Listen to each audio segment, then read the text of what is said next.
हा तुम्ही हे घर फायनल करा. किती सांगितलं? 2 करोड ना? 1 मिनिट. हे 50 लाखाचा चेक तुम्ही आता घ्या. बाकी 1.5 करोड तर मी बँकेकडून होम लोन घेईन. काय करताय तुम्ही? एवढं कशाला लोन घ्यायचंय? काय लोन काय फ्री मध्ये देतात काय लोक?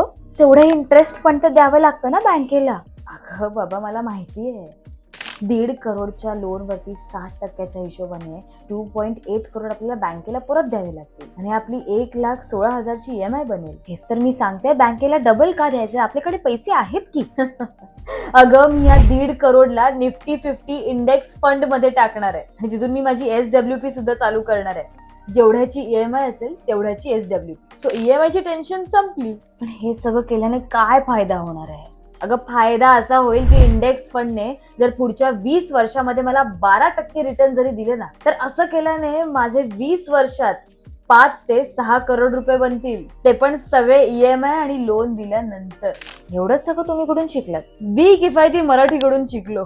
तुम्ही पण शिका.